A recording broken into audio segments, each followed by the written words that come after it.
Hello दोस्तों, कैसे हो सब लोग। तो आ चुके हैं हम अपने वीडियो के दूसरे पार्ट में, प्रोजेक्ट के दूसरे पार्ट में, जो कि पेरोल था। पेरोल सिस्टम पे मैंने पहली वीडियो बनाई है अभी। तो उसमें सिंपली मैंने एक क्लास के बारे में बात की थी, और आज हम बात करते हैं अपनी सेकंड क्लास के बारे में, जो कि लॉगिन पेज पे होने वाली है। अगर आपने पहली वीडियो नहीं देखी गाइस तो उसको जाइए देखिए, लिंक नीचे दिया गया है डिस्क्रिप्शन में, क्योंकि आप वो नहीं देखें क्लास तो आपको फिर समझने में बड़ी दिक्कत होगी। और प्रोजेक्ट का लिंक भी पहले वाली क्लास में दिया गया है, ठीक है। तो आपको सिंपली उसको चेक कर लेना है और उसको समझ लो कि तब आपको मेरी पूरी प्लेलिस्ट देखनी है इसकी, ठीक है। तो आपको प्रोजेक्ट बहुत अच्छे समझ में आएगा।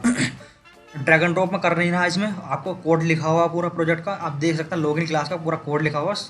108 लाइन है, और 108 लाइन में भी कुछ मैंने स्पेस दिए हैं, तो कुल मिलाकर 60-70 लाइन है। वो आप बहुत ईजिली समझ सकते हैं, ठीक है। तो स्टार्ट करते हैं। सबसे पहले इंपोर्ट मैंने java.awt.star मैंने बताया था कि प्रोजेक्ट AWT में नहीं है, मैंने स्विंग का यूज़ किया है। बट कुछ क्लासेज हैं, कुछ फंक्शंस हैं जो कि AWT के मैंने यूज़ किए हैं, ठीक है।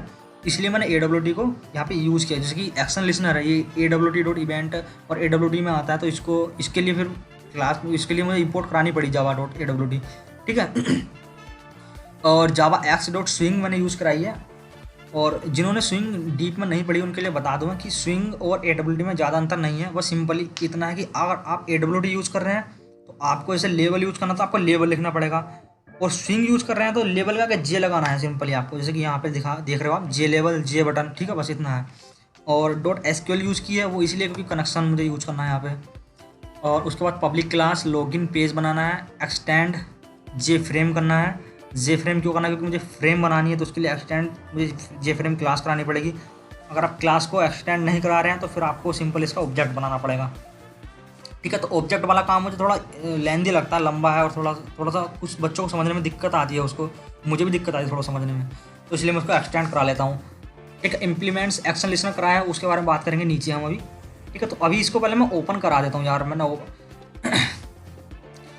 तो ठीक है, सबसे पहले इसको ओपन करा के देख लेते हैं क्लास को, अपनी हमारा लॉगिन पेज चलता कैसा है और इसका ओवरव्यू क्या है। तो ये हमारी क्लास रन हो चुकी है, और यहाँ पे यूज़र नेम डालना है हमें एडमिन, और पासवर्ड भी मैंने एडमिन दिया है अपने डेटाबेस में। तो पहले मैं डेटाबेस में आपको शो करा दूँ, उसको मैंने इसका क्लास क्या बनाई है।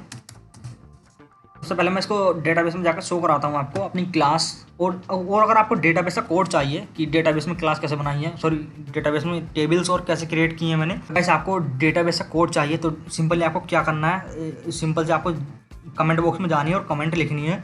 तो वहाँ पे मैं अपना पर्सनल नंबर दे दूँगा, आपको वहाँ मैसेज करना है, तो मैं वहाँ पर आपको उसकी पूरी फाइल प्रोवाइड करा दूँगा। क्योंकि यार मेरे पास कोई साइट नहीं है अपनी पर्सनल साइट जो जहाँ पर प्रोवाइड करा दूँ आपको। तो सिंपली आप कुछ नहीं करना, आप कमेंट में लिख दीजिएगा मुझे कोड चाहिए सर, और मुझे ये प्रॉब्लम हो रही है, यहाँ पे एरर आ रही है, तो मैं उसका आंसर दे दूंगा आपको और कोड प्रोवाइड करा दूंगा, ठीक है। तो अब देख रहे हो आप, यहाँ पे मैंने एक ही डेटा फिल किया हुआ है अपने लॉगिन वाली टेबल में, एडमिन, ठीक है। यूज़र नेम भी एडमिन दिया, पासवर्ड भी एडमिन दिया है। तो अगर आप यहाँ पे कोई और नाम दे के फिल करते हैं इसको, मान लो यहाँ पे आपको एड एम दे दें, तो लॉगिन अगर आप करेंगे तो यहाँ पे लॉगिन नहीं होएगा ये, ठीक है। इनवैलिड यूज़र नेम और पासवर्ड आ रहा है, नीचे लिखा हुआ आ रहा है कनेक्शन क्रिएट। आपका कनेक्शन तो क्रिएट हो गया है डेटाबेस से, बट जो वहाँ से वैल्यू फैच हुई वो आपकी मेल नहीं खा रही जो हमने कोडिंग की है, ठीक है। तो इनवैलिड यूज़र नेम अगर ओके करेंगे तो वो कट जाएगा। बस सिंपल इतना करना है इस क्लास में।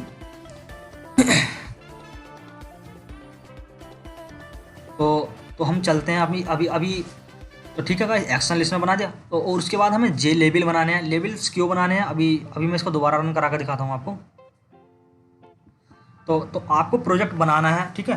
बट बनाना क्या है, वो कैसे, मैं अपने माइंड में कैसे सेट करें प्रोजेक्ट को, तो उसके बारे में सिंपल सा एक फंडा मैं बताता हूँ आपको प्रोजेक्ट का एक ओवरव्यू अपनी कॉपी में बना लेना है, ठीक है, पेन से। और सिंपली आपको उसमें देखना है मुझे लेवल्स कितने चाहिए फिर, और उसमें कितने बटन चाहिए, कितने टेक्स्ट फील्ड चाहिए, कितनी इमेजेस चाहिए, ठीक है। आपको उतने वेरिएबल ले लेना है और फिर उनकी कोडिंग करनी है। आपको सिंपल ये ओवरव्यू अपने माइंड में सेट करना है पहले। जैसे कि मैंने 4 लेवल्स लिए हैं यहाँ पे। 4 लेवल्स कौन कौन से हैं, जैसे कि पहला यूज़र नेम के लिए, दूसरा पासवर्ड के लिए, तीसरा इमेज के लिए, ठीक है। तीन लेवल्स हो गए। चौथा लेवल्स मेरा किसी काम का नहीं है, यहाँ पे मैंने फालतू ले लिया है, ठीक है। इसी का बटन आपको 2 बटन लेने हैं, तो 2 बटन के वेरिएबल ले लिए जे बटन क्लास के, ठीक है।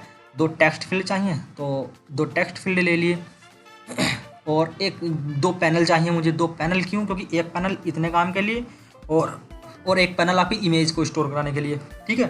और एक फ़ॉन्ट का वेरिएबल लिया है मैंने, फ़ॉन्ट क्लास का एफ, वो इसलिए क्योंकि मुझे फ़ॉन्ट इनका चेंज करना है, ठीक है। और आपने एक चीज़ नोटिस की होगी इसमें कि अगर आप यूज़र नेम डाल रहे हैं तो एडमिन आ रहा है, और पासवर्ड डाल रहे हैं तो एडमिन, बट हमको पासवर्ड शो कर रहा है वो, तो वो मैंने यहाँ पे एक चेंज नहीं किया, वो मैं चेंज अभी कर देता हूँ गाइस। तो जो कि पासवर्ड आपका शो नहीं करना चाहिए था यहाँ पे ठीक है। तो आपको यहाँ पे एक क्लास लेनी है, मैंने यहाँ पे दोनों टेक्स्ट फील्ड ले लिए थे, तो आपको यहाँ पे लेनी है, आप यहाँ पे लेनी चाहिए पासवर्ड फील्ड, ठीक है।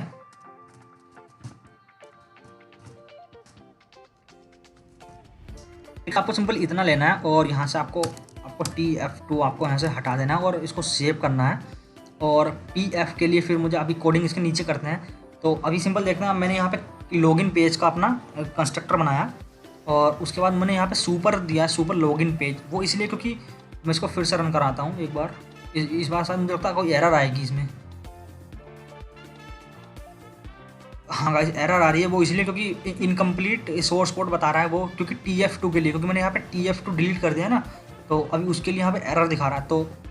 तो सिंपली एरर को बाद में देखेंगे, अभी सिंपल हम कोड को समझते हैं, ठीक है। तो सुपर का भी यूज़ बताऊंगा मैं। सुपर का यूज़ अभी हम क्यों करते हैं, क्योंकि देखो जैसे आप ऊपर देख रहे हैं पेरोल अपाचे एंड एडमिन लिखा हुआ आ रहा है, तो जब मैंने अपने ये फ्रेम ओपन किया था अभी लॉगिन पेज का, तो आप ऊपर देख रहे होंगे वहाँ पर लॉगिन लिखा हुआ आ रहा था।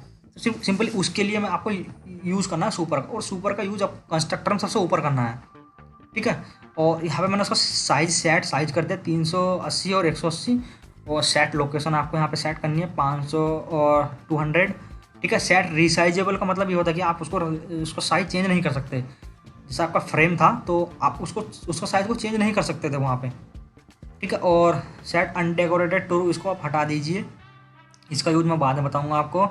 और मैंने यहाँ पे फ़ॉन्ट चेंज किया है, font F equal to new font class बनाई है, ठीक है। उसका ऑब्जेक्ट बनाया है यहाँ पे फ़ॉन्ट क्लास का, और फ़ॉन्ट का नाम दिया मैंने एरियल फ़ॉन्ट डॉट बोल्ड, और यहाँ पे आपको साइज सेट कर देना है 14, ठीक है। फिर आपको जितने भी लेवल्स आपने बनाए थे ऊपर ये उनका यहाँ पे उनका ऑब्जेक्ट बनाना है यहाँ पे, जैसे कि L1 इक्वल टू न्यू लेवल यूज़र नेम, और यहाँ पे आप जो भी नाम दे दोगे वही आपका प्रोडक्ट पे शो होएगा, जो भी आपका फ्रेम रहेगा, ठीक है। L2 equal to new J लेवल पासवर्ड, यहाँ इस तरह से ऑब्जेक्ट बनाया जाता है लेवल का, ठीक है। यहाँ पे आपने लेवल के वेरिएबल्स ले जे लेवल क्लास के, और यहाँ पे आपको उस क्लास का ऑब्जेक्ट बनाना है L1 equal to new J लेवल से, ठीक है। और उन लेवल्स में आपको फ़ॉन्ट ऐड कैसे कराने हैं, L1 dot set font F, L2 dot set font F, ठीक है। और उसके बाद आपको जो टेक्स्ट फील्ड था, पहला टेक्स्ट फील्ड था मेरा यूज़र नेम इंसर्ट कराने के लिए, और दूसरा मेरा पासवर्ड फील्ड है PF को इंसर्ट कराने के लिए। तो TF equal to new J text field का हमने ऑब्जेक्ट बना लिया, और हमने TF को डिलीट कर दिया था, तो इसका कोई काम नहीं, इसको यहाँ से हम हटाते हैं अभी। और गाइस उसके बाद फिर हमने TF dot set font, TF में फ़ॉन्ट को सेट करा है F से, और TF2 को हमने डिलीट कर दिया था, तो इसको अभी हटाते हैं यहाँ से हम, ठीक है। और उसके बाद हमने पासवर्ड के लिए तो भी कुछ बनाया नहीं, तो पासवर्ड फील्ड हम इसको बना लेते हैं यहाँ पे, ठीक है। तो उसको हमने वेरिएबल क्या लिया था PF, तो अभी इसको हमें लिखना PF equal to new J password field,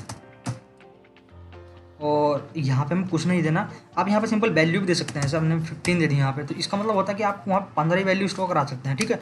तो हम यहाँ पे कोई वैल्यू नहीं दे रहे अभी, क्योंकि पासवर्ड कितना भी लंबा दे सकते हैं आप, ये तो आपकी मर्जी है, बट डिपेंड करता है कि क्लाइंट क्या चाहता है आपसे, जो भी आपसे प्रोडक्ट बनवा रहा है, ठीक है। और फिर हम इसको पासवर्ड में पहले हमको जो फ़ॉन्ट है वो ऐड कराना पड़ेगा इस फील्ड में, तो PF डॉट सेट फ़ॉन्ट और उसके अंदर जो फ़ॉन्ट क्लास का वेरिएबल था वो स्टोर करा देना है, ठीक है। F, इतना हो गया काम, बस इतना हो गया तो बन चुका। अब इसको हम अभी रन नहीं होगा हमारा, वो क्यों, क्योंकि हमने अभी नीचे भी सेट किया है TF2 को सॉरी, ठीक है। तो अभी देख लेते। उसके बाद गाइस अभी हमने यहाँ पे बटन को सेट किया, आपने BT1 equal to new J button login, button class बनाई है हमने। और उसके बाद गाइस मैंने यहाँ पे बटन की दूसरी क्लास बनाई है, ठीक है, और एक लॉगिन बटन बनाया और एक कैंसिल बटन। और उसके बाद मैंने BT1 dot set background, button का बैकग्राउंड सेट किया मैंने ब्लैक। और उसके बाद मैंने बटन का जो फोरग्राउंड, मतलब कि जो बटन के ऊपर हम लिखेंगे, जैसे लॉगिन लिखा तो लॉगिन का कलर चेंज करने के लिए फोरग्राउंड को यूज़ किया जाता है, फोरग्राउंड क्लास को, सॉरी फोरग्राउंड एक मेथड है, क्लास नहीं है, ठीक है। और कलर क्लास का हमें एक कॉन्स्टेंट कॉल करना पड़ता है वाइट, जितने भी अपर केस में लिखा हुआ इसके कोस्टेंट होते हैं गाइस। और सेट बैकग्राउंड फिर सेकंड बटन के लिए, ठीक है, और ऐसे सेट फोरग्राउंड सेकंड बटन के लिए। और उसके बाद हमें बटन पे एक्शन भी तो कराना है। अगर बटन पे क्लिक करेंगे तो क्या एक्शन होना चाहिए, उसके लिए BT1 dot add action listener और B2 dot add action listener को हमने यूज़ किया है, ठीक है। और BT बटन पे हमने फॉन्ट को ऐड करा दिया यहाँ पे। बस इतना काम था। अगर आप पहली क्लास को ध्यान से समझ लीजिए, बाकी और जितनी भी क्लासें बनाई हैं वो बिल्कुल ईजी हैं, इसी तरह से बनेंगी। आप पहली क्लास को आपको खुद प्रैक्टिस करनी है अपने लैपटॉप पे इसको बना कर, तो आप और जितनी भी क्लासें हैं वो खुद बना सकते हैं आप, ठीक है। और प्रोजेक्ट को पहले ध्यान में रखिएगा। पहले जो प्रोजेक्ट ओपन कराऊंगा उसको आपको ध्यान में रखिएगा कि मुझे क्या क्या बनाना है और कौन कौन सी क्लासेस को उसमें यूज़ करना है, ठीक है। और बस उसके बाद मुझे नीचे पैनल बनाया मैंने P1 equal to new panel कि हमको पैनल हमें इसलिए बनाया जाता है कि अगर आप HTML आपने पढ़े हैं, अगर आपको HTML में इंटरेस्ट है थोड़ा बहुत, तो आपने पैनल पढ़ा हुआ HTML में। तो पैनल का यूज होता है कि पैनल को हम अपने फ्रेम को डिवाइड कर सकते हैं पैनल के अंदर, और पैनल में हम अपनी जो यूज़र नेम है और लेवल्स को स्टोर करा सकते हैं। तो इसलिए मैंने 2 पैनल यहाँ पे चूज़ किए हैं कि एक तो मेरा इमेज के लिए और एक मेरा यूज़र नेम और बटन्स और पासवर्ड के लिए, ठीक है। अभी मेरा पैनल का मैंने ऑब्जेक्ट बनाया P1 equal to new panel, new J panel, ठीक है। और P1 में मैंने सेट लेआउट कराया। हमारे जो स्विंग लाइब्रेरी में 3 लेआउट होते हैं, स्विंग में क्या जावा में 3 लेआउट्स होते हैं, बॉर्डर लेआउट और फ्लो लेआउट और आपका ग्रिड लेआउट, ठीक है। तो बाय डिफ़ॉल्ट जो होता है वो हमारा बॉर्डर लेआउट होता है, जबकि हमें यहाँ पे ग्रिड लेआउट अपना यूज़ करना है। और अगर आपने इसकी AWT वगैरह पढ़े हैं तो आपको लेआउट्स के बारे में पता ही होगा, ठीक है। तो सेट लेआउट में मुझे पैरामीटर देना है, न्यू ग्रिड लेआउट को कॉल कराना है। ये पूरा पैरामीटर है आपकी सेट लेआउट के लिए, ठीक है। सेट लेआउट में मुझे पैरामीटर क्या देना है, ग्रिड लेआउट देनी है, बट ग्रिड लेआउट को मुझे ऑब्जेक्ट बनाना पड़ेगा। तो न्यू ग्रिड लेआउट, और 3 मेरे यहाँ पे रो रहेंगी, 2 कॉलम, ठीक है, और 10 का हमारा स्पेस रहेगा। तो सिंपल इतना है। और उसके बाद मेरा P1 डॉट एड हमें L1 करना है P1 में, और फिर हमें TF1 अपना जो टेक्स्ट फील्ड था वो ऐड करना है, फिर L2 अपना दूसरा लेवल, और यहाँ पे सिंपल मुझे PF लिखना पड़ेगा, ठीक है। और अब मेरा ये रन हो जाएगा। और मैं अब इसको पहले रन करा कर दिखाता हूँ, वरना फिर आपके समझ में तो कुछ भी नहीं आया होगा अभी तक, मुझे पता है कि जब तो कोई इमेज ना हो तो फिर समझने में दिक्कत होती है, ठीक है। तो अब देखो यहाँ पे पहले यूज़र नेम मैं डाल के दिखाता हूँ आपको, एडमिन। और अगर मैं यहाँ पे एडमिन लिखता हूँ तो अब यहाँ पे सिंपल ये डॉट में प्रिंट हो रहा है मेरा। तो अब देखो मैं यहाँ पे इसको थोड़ा सा ऊपर से समझाता हूँ। जो आपका यहाँ पे ग्रिड लेआउट था, ये 3 रो थी। 3 रो का मतलब क्या है, यहाँ पे इस 3rd रो का मतलब है कि फर्स्ट रो, सेकंड रो और 3rd रो, और 2 कॉलम मतलब फर्स्ट कॉलम और सेकंड कॉलम, ठीक है।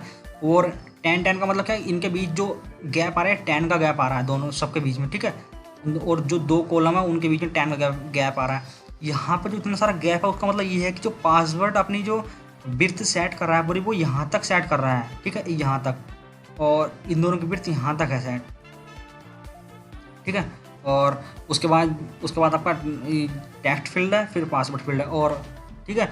तो और पहला पैनल मेरा इतना सारा है, ये जो पूरा है एक मेरा फर्स्ट पैनल में ऐड किया है मैंने, और सेकंड पैनल में सिंपल इमेज को ऐड किया है मैंने। तो अब इमेज को ऐड कराने के लिए आपको 3 लाइन रटनी पड़ेगी गाइस। मैं अपने हर प्रोजेक्ट में आपको बताता हूँ कि 3 लाइन तो रट ही लीजिए आपको इमेज को ऐड कराने के लिए, ठीक है। इमेज आइकन का हमें ऑब्जेक्ट बनाना है इमेज, और उसका न्यू इमेज आइकन, ठीक है। और इमेज को कॉल कराने के लिए सिंपल एक मेथड होता है क्लास लोडर। क्लास लोडर एक क्लास है, उसका मेथड कॉल कराना है हमें डॉट गेट सिस्टम रिसोर्स। आपकी जो सिस्टम रिसोर्स है वहाँ से आपकी इमेज को उठाएगा। आपकी इमेज का ये पाथ दिया है मैंने, ठीक है। और आपको सिंपली एरर आएगी जब आप प्रोजेक्ट कर रहे होंगे, वो एरर आएगी आपकी इमेज की वजह से, ठीक है। तो उस एरर को अभी सॉल्व करके बताऊँगा मैं, ठीक है। और उसके बाद आपको इमेज क्लास का एक ऑब्जेक्ट बनाना है। आपको ध्यान रखना है यहाँ पे इमेज आइकन था, यहाँ पे सिंपल इमेज है, ठीक है। और मैंने ऑब्जेक्ट बनाया है इसका इमेज, ठीक है। img डॉट गेट इमेज से आपको उसको कॉल कराना है। img डॉट यहाँ पे लिखा img डॉट गेट इमेज, ठीक है। इसको कॉल कराने का मतलब ये है कि आपको यहाँ पे इसकी इमेज की जो विड्थ और हाइट है उसको थोड़ा अपने हिसाब से सेट कर लेनी है। यहाँ पे गेट स्केल्ड इंस्टांस से आपको यहाँ पे मेथड कॉल कराना है 120 और इमेज डॉट स्केल डिफ़ॉल्ट। यहाँ पे ये मैंने इसका कॉन्स्टेंट दिया है इमेज क्लास का, ठीक है। आपको इन 3 क्लास के डीप में नहीं जाना, आपको सिंपल इनको याद कर लेना है बस, और आपको इमेज ऐड कराने के 3 क्लास ही यूज़ करनी है आपको। वैसे मेथड बहुत सारे होते हैं इमेज को ऐड कराने के लिए, बट ये 3 मेथड जो है हाई क्वालिटी के भी समझ सकते हैं आप। इस तरह समझ लिए काफ़ी ज़्यादा यूज़ किया जाता है 3 मेथड ही, ठीक है।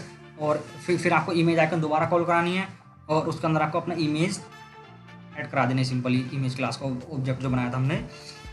और मेरा जो लेवल 3 था L3 equal to new J लेवल, आपको इमेज जे लेवल में ऐड करानी है। और उसके बाद आपको set layout border layout set करना है। और बॉर्डर लेआउट मुझे सेट इसलिए करना है क्योंकि मुझे जो मेरी इमेज थी वो मुझे वेस्ट में इसको शो कराना है और आपको E1 को सेंटर में शो कराना है, ठीक है। बॉर्डर लेआउट के लिए 5 चीज़ें होती हैं, 5 चीज़ें होती हैं, ईस्ट वेस्ट नॉर्थ साउथ और आपका बीच में सेंटर, ठीक है। ईस्ट वेस्ट नॉर्थ साउथ और बीच में आपका सेंटर होता है। तो मैंने और जो इसमें एक खास बात ये होती है बॉर्डर लेआउट में कि अगर आपको सेंटर अगर आप इसको देते हैं को किसी भी फील्ड को, तो चारों तरफ से वो विड्थ अपनी ऑटोमेटिक सेट कर लेता है। जैसे मैंने इसको सेंटर दिया था पूरे P1 को, उसने ऊपर से और नीचे से और साइड से विड्थ को अपने आप सेट कर लिया और बचा कुचा छोड़ दिया अपने उसके लिए P2 के लिए इमेज के लिए, ठीक है। बस इतना करना था। और उसके बाद आती है हमारी क्वेरी, मतलब कि जो कि हमारा डेटाबेस से कनेक्ट करने का कोड होता है, ठीक है। तो वो तो काफ़ी सिंपल है। आपको simply public void action performed एक मेथड को कॉल कराना है और ये होता है आपको अगर आपने अगर आपने वो पढ़े हैं यहाँ पे इंटरफेस, तो यहाँ पे मैंने एक इंटरफेस को कॉल कराया है एक्शन लिस्नर को। तो अगर आप इंटरफेस को कॉल कराते हैं, उसको एक्सटेंड इम्प्लीमेंट्स करते हैं तो उसके लिए आपको जितने मेथड होते हैं उसको ओवरराइड कराना पड़ता है। तो यहाँ पे मैंने ओवरराइड कराया है एक्शन परफॉर्म्ड मेथड। और मैंने यहाँ पे इफ़ कंडीशन लगाई है, अगर if E dot gate source मेरा BT1 से आ रहा है, अगर बटन 1 में क्लिक कर रहा हूँ तो जितनी वैल्यू मेरी TF1 में थी वो यूज़र नेम में आ जानी चाहिए और जितनी मेरी EF में थी वो मेरी आ जानी चाहिए P नेम के अंदर। वेरिएबल ले लिया मैंने, दोनों वैल्यू को स्टोर करा लिया गेट टेक्स्ट से, दोनों टेक्स्ट और पासवर्ड फील्ड से, ठीक है। और उसके बाद मैंने ट्राई कैच लगाया वो कनेक्शन बनाने के लिए, जो मैं पहली क्लास में बता चुका हूँ अपनी, जो मैंने पहली वीडियो बनाई थी। तो कनेक्शन क्लास का जो मेरी कनेक्शन क्लास ये वाली थी गाइस, ठीक है। इसका मुझे ऑब्जेक्ट बनाना है यहाँ पे, क्योंकि मुझे इसके मेथड यूज़ करने हैं आप, मुझे इसका ऑब्जेक्ट बनाना पड़ेगा। तो OBJ नाम से ऑब्जेक्ट बनाया मैंने इसका न्यू कनेक्शन क्लास। और अपनी क्वेरी लिखी मैंने string Q select star from login, जो मेरा लॉगिन है ये मेरी टेबल का नाम है डेटाबेस में, ये आप देख रहे हैं यहाँ पे लॉगिन, ठीक है। वेयर यहाँ पे यूज़र नेम मेरा क्या है यू नेम है और एंड पासवर्ड मेरा P नेम है, ठीक है। तो सिंपल क्वेरी आप समझ गए होंगे। क्वेरी मैंने लिखी है डेटा सेलेक्ट कराना है टेबल से, जहाँ पे मेरा यूज़र नेम है वो यू नेम से मैच करना चाहिए और एंड पासवर्ड P नेम से, मतलब दोनों मैच करना चाहिए। मैंने यहाँ पे एंड का यूज़ किया है, अगर आप और का यूज़ करते हैं तो कोई सा भी अगर एक मैच हो गया तो आपकी क्वेरी चल जाएगी, मतलब आपका जो प्रोजेक्ट है वो रन हो जाएगा। अगर दोनों ही चलते हैं एंड के केस में तभी रन होएगा वो। और रिजल्ट सेट्स मैंने यहाँ पे यूज़ किया, अगर कोई डेटा हमारे डेटाबेस से आ रहा है तो हम रिजल्ट सेट का यूज़ करते हैं गाइस। अगर नहीं आ रहा है डेटा में इंसर्ट कराना है डेटाबेस में तो रिजल्ट सेट का यूज़ नहीं करते। सिंपल यहाँ पे रिजल्ट सेट का यूज़ किया मैंने RES ऑब्जेक्ट डॉट STM। अब कनेक्शन क्लास के अंदर थे दोनों मेरे ये STM मेरा जो वेरिएबल था कनेक्शन क्लास के अंदर था, तो मैंने इसको यूज़ किया। तो उसके लिए मैंने कनेक्शन क्लास का ऑब्जेक्ट बनाया पहले, फिर मुझे ऑब्जेक्ट डॉट STM से मैंने एग्जीक्यूट क्वेरी कराई क्यू, और इफ़ वैल्यू मैंने कंडीशन लगाई अगर RES डॉट नेक्स्ट, मतलब कि रिजल्ट सेट क्या होता है कि अपने जो भी आपके टेबल्स हैं वहाँ से वैल्यू उठाता है कॉलम बाई कॉलम, ठीक है। जैसा आपका ये एक टेबल है यहाँ से वैल्यू उठाए कॉलम बाई कॉलम, जैसे पहले कॉलम से वैल्यू उठा ली फिर नेक्स्ट कॉलम पे जाएगा। और बाकी जो सिंपल मैथड्स होते हैं, सिंपल जो कॉलिंग होती है वो कैसे होती है कि पहले पहली रो से वैल्यू उठाता है फिर सेकंड रो से वैल्यू उठाते हैं, हर कोई जो लूप चल रहा है तो भी। बट रिजल्ट सेट में ऐसा नहीं होता, वो पहले पहली कॉलम से वैल्यू उठाएगा फिर सेकंड कॉलम से, ठीक है। इसी प्रकार यहाँ पे इफ़ RES डॉट नेक्स्ट अगर वैल्यू हमारी आई है तो यहाँ पे देखो सिंपल यहाँ पे इफ़ के अंदर मैंने क्यों दिया है, जबकि वाइल के अंदर भी दे सकता था मैं। इसका मेन रीज़न ये है, अगर मेरी ये क्वेरी अगर मेरी यहाँ पे फायर हुई है और क्वेरी से वैल्यू उठ के आई है और वो वैल्यू मेरी एग्जीक्यूट हुई है क्वेरी, तो ठीक है, रिजल्ट सेट में आया हुआ रिटर्न होकर 1। रिजल्ट सेट में रिटर्न होकर आती है इंटीजर वैल्यू, क्योंकि जितनी भी रो यहाँ से सेलेक्ट हुई हैं तो वहाँ से आया 1 और इफ़ के अंदर आया 1, मतलब कि कंडीशन ट्रू है। अगर इफ़ के अंदर 1 है तो कंडीशन ट्रू है तो हमारी नेक्स्ट जो क्लास है होम क्लास वो ओपन हो जानी चाहिए, और आपकी जो करंट क्लास है यही वाली, मतलब करंट जो फ्रेम है और लॉगिन का वो फॉल्स हो जाना चाहिए, कट जाना चाहिए। तो दिस डॉट सेट विजिबल आपको फॉल्स कर देनी है। और इफ़ एल्स के केस में अगर जे ऑप्शन पैन मुझे एक मैसेज को प्रिंट कराना है, J option pane dot show message dialog को आप कॉल कराना पड़ेगा, नल लिखना है आपको यहाँ पे, और सेकंड पैरामीटर देना है इनवैलिड यूजर नेम और पासवर्ड। आप कुछ भी लिख सकते हैं अपना पैरामीटर सेकंड यहाँ पे, बट फर्स्ट पैरामीटर आपको नल देना है और फिर इसको विजिबल फॉल्स करा देना है। बस सिंपल इतना काम था। यहाँ पे एक्स ऑप्शन को कैच किया मैंने, ठीक है। तो इतना तो काम था मेरा यहाँ पे, ठीक है। ये मेरी वैल्यू कब कॉल होएगी, जब मेरा यहाँ पे यूज़र नेम और पासवर्ड मैच नहीं करेगा, तब मेरा ये वाला कंडीशन चलेगी एल्स। और अगर मैंने यहाँ पे इफ़ तो बताया था मैंने, बटन 1 पे अगर क्लिक किया है और फिर नीचे मेरा अगर मैं इफ़ बटन 2 पे क्लिक करता हूँ, if E dot gate source मेरा BT2 से आए। ई मैंने क्यों लिखा है यहाँ पे, क्योंकि मैंने यहाँ पे एक्शन इवेंट जो है उसका एक वेरिएबल लिया है ई, ठीक है। तो सिंपल मैं यहाँ पे ई को यूज़ किया है। तो मुझे मैसेज प्रिंट कराना है, आर यू श्योर कैंसिल, ठीक है। बस अगर आप श्योर में कैंसिल करना चाहते हैं तो हाँ भाई सही है, ओके पकड़ दो और आपकी दोनों क्लास कैंसिल हो जाएंगी। बस इतना था। और फिर यहाँ पे उसका कंस्ट्रक्टर कॉल कर लिया, सेट विजिबल ट्रू कर दिया। तो गाइस सिंपल इतना सा काम था इस क्लास में, छोटी सी क्लास थी ये। अगर आपको ये क्लास समझ में आई है, ठीक है, तो अच्छी बात है। अगर नहीं आई है तो वीडियो को दोबारा रिवाइंड करके देखिए। मैं आशा करता हूँ कि आपको ये वीडियो ज़रूर समझ में आई होगी यार, क्योंकि समझने लायक तो कुछ था ही नहीं इसमें। आपको ऑलरेडी आते हैं लेबल्स बनाने, बस सिंपल एक मेथड आपको सिंपली आपको उसका लॉजिक बताना था कि आपको डेटाबेस से वैल्यू कैसे उठानी है। तो सिंपल आपको वो लॉजिक इतना सा था, ठीक है। ये 4-5 लाइन का, बस आपको ये याद रखना है। और बाकी इसको एक बार वीडियो देखिए, उसके बाद एक पूरी क्लास, मतलब कि यही वाली क्लास अपने लैपटॉप में खुद ओरल बना के देखिए अपने आप से, बिना वीडियो देखे। कोई दिक्कत आए, कोई एरर आए तो कमेंट में लिखिए, मैं तुरंत सोल्व करूँगा, कि मैं ऑल टाइम ऑनलाइन रहता हूँ गाइस। मैं कमेंट देखता हूँ और मुझे अच्छा लगता है, और बस उसका आंसर दे दूँगा। फिर नेक्स्ट वीडियो का इंतजार करिए। प्लेलिस्ट है, प्लेलिस्ट डाउनलोड करिए पूरी, और उसके बाद पूरी वीडियो देखिए। Thank you. नेक्स्ट वीडियो देखते हैं।